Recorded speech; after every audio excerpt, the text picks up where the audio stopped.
ഏറ്റുമാനൂർ പുലിയൂരിൽ മരിച്ച യേശുദാസിന്റെ പോസ്റ്റ്മോർട്ടം നടപടികൾ ആരംഭിച്ചു. പള്ളിയിലെ കല്ലറ തുറന്ന മൃതദേഹം പുറത്തെടുത്തു. യേശുദാസിന്റെ മരണത്തിൽ ദുരൂഹത ആരോപിച്ച് കുടുംബം നൽകിയ പരാതിയെ തുടർന്നാണ് നടപടി. കഴിഞ്ഞ മാസം 20-നായിരുന്നു യേശുദാസിനെ വീട്ടിൽ മരിച്ച നിലയിൽ കണ്ടെത്തിയത്. വിഷ്ണു വിവരങ്ങൾ നൽകും. വിഷ്ണു, ഇപ്പോൾ കല്ലറ പൊളിച്ചുമാറ്റി മൃതദേഹം പുറത്തെടുത്തിട്ടുണ്ട്. പോസ്റ്റ്മോർട്ടത്തിനായി മാറ്റിയോ? കഴിഞ്ഞ മാർച്ച് 20 മരിച്ച യേശുദാസിന്റെ മൃതദേഹം ഇപ്പോൾ പുറത്തെടുത്ത് നടപടികൾ നടക്കുകയാണ്. യേശുദാസിന്റെ മൃതദേഹം ഇപ്പോൾ നടപടികൾ പൂർത്തിയാക്കിയ സാഹചര്യത്തിലേക്ക് പോവുകയാണ്. ആശുപത്രിയിൽ എത്തിക്കുന്നതിന് മുൻപ് മരിച്ചുവെങ്കിലും പോസ്റ്റ്മോർട്ടം നടത്തിയിരുന്നില്ല. കൈവിരലുകൾ കറുത്തിരുണ്ട നിലയിലായിരുന്നു മൃതദേഹം ഉണ്ടായിരുന്നത്. ഈ പറയുന്ന സാഹചര്യങ്ങളൊക്കെ നിലനിൽക്കുന്നതിനാൽ മരുമകളുടെ ആരോപണത്തിന്മേലാണ് പോസ്റ്റ്മോർട്ടം നടക്കുന്നത്. മരിക്കുന്നതിന് മുൻപ് മാസം മുൻപ് സ്വത്തുക്കൾ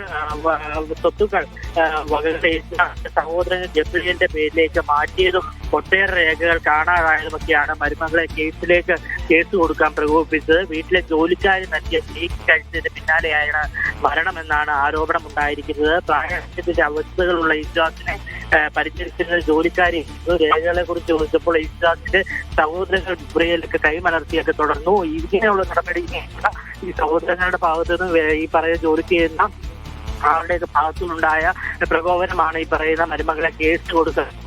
ഏതായാലും ഈ പറയുന്ന യേശുദാസിന്റെ മരണം കഴിഞ്ഞ 20-ാം തീയതിയായിരുന്നു. 24-ാം മൃതദേഹം സംസ്കരിച്ചത് ഈ പറയുന്ന വീടിന് അടുത്ത് തന്നെയുള്ള ഒരു പള്ളിയിലായിരുന്നു മൃതദേഹം അടക്കിയിരുന്നത്. ഇവിടെയാണ് യേശുദാസിന്റെ മൃതദേഹം കല്ലറ പൊളിച്ചു പുറത്തെടുത്ത് പോസ്റ്റ്മോർട്ടത്തിനായി മാറ്റിയിരിക്കുകയാണ്. വിവരങ്ങളാണ് വിഷ്ണു നൽകിയത്.